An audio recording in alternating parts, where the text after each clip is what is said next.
ഇതാ ഇപ്പം ഞാൻ എവിടെ നിൽക്കുന്നു എന്നറിയാമോ?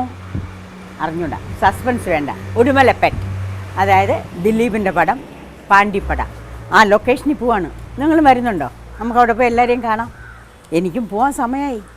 ഓ പോലമ്മ, ശരി വാ.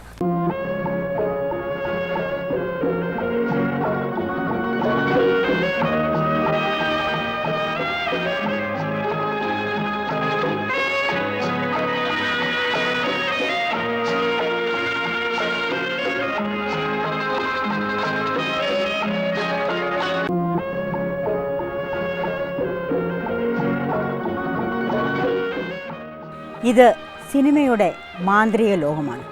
നിഴലും വെളിച്ചവും വർണ്ണങ്ങളും സംഭാഷണവും സംഗീതവുമൊക്കെ കൂട്ടിക്കലർത്തി മേക്കപ്പിൻ്റെയും ലൈറ്റിങ്ങിൻ്റെയും മികവിൽ എന്നെപ്പോലുള്ള ആർട്ടിസ്റ്റുകൾ തകർത്ത് അഭിനയിച്ച് നിലനിർത്തുന്ന അത്ഭുത ലോകം. ഇപ്പോൾ നമ്മൾ റാഫി മെക്കാർട്ടിൻ്റെ ഈ പടം എനിക്ക് തോന്നുന്നത് എടുക്കുന്നത് ദിലീപാണ് പ്രൊഡ്യൂസർ. അദ്ദേഹം അഭിനയിക്കുന്നുണ്ട്. എൻ്റെ കൂടെ കുറേ ആർട്ടിസ്റ്റുണ്ട്. ഞാനും അവരുടെ കൂടെ അഭിനയിക്കുകയാണ്.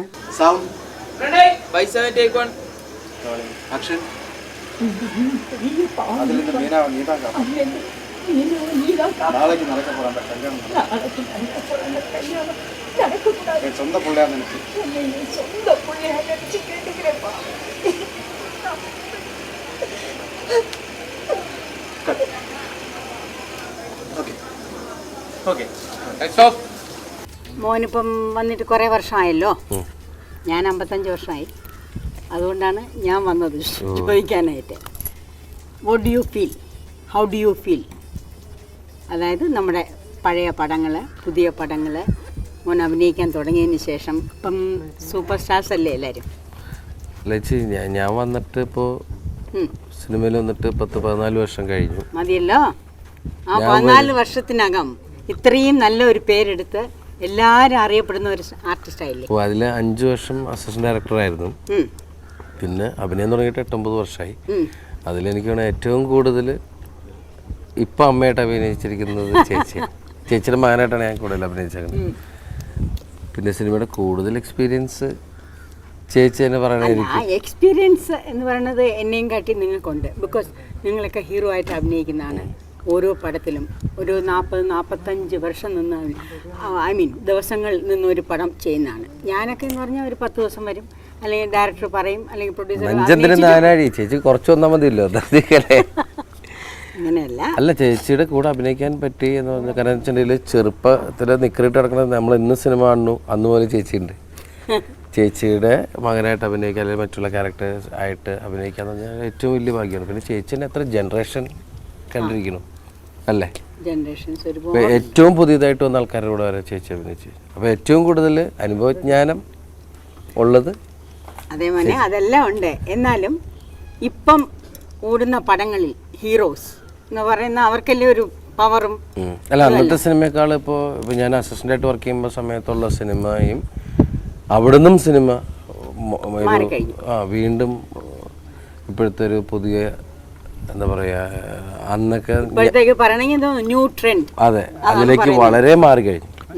അപ്പോൾ ഓരോ ദിവസവും സിനിമ മാറിക്കൊണ്ടിരിക്കുകയാണ്. പുതിയ പുതിയ സംഭവങ്ങൾ വരുന്ന ടെക്നിക്കലി ആണെങ്കിലും ഒക്കെ വളരെ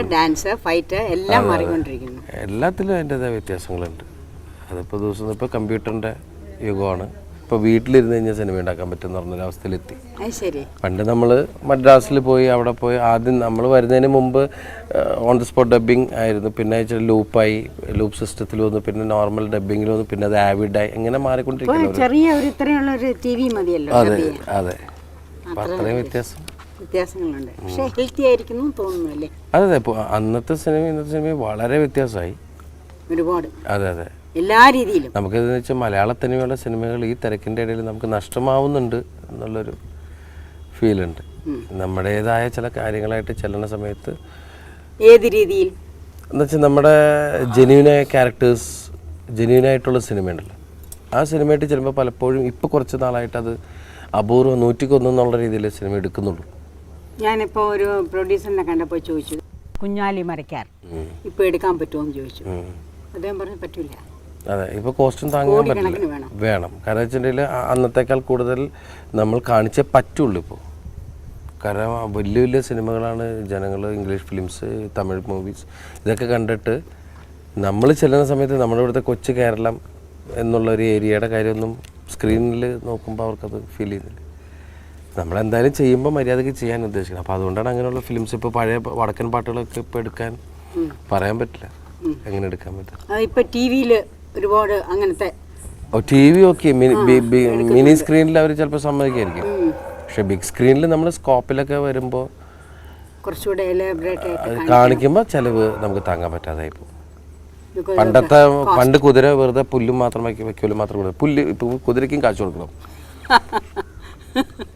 ശാപ്പാടും കൊടുക്കണം, കാശും കൊടുക്കണം. അതെ, കുതിരക്കാരന് കൊടുക്കണം. കുറേ ആൾക്കാരുണ്ട്, പിന്നെ അത് കൊണ്ടുവരുന്ന ലോറി കുറേ ഉണ്ടല്ലോ. ആ ചിലവ് അതിനനുസരിച്ച് മാറിയിരിക്കണം.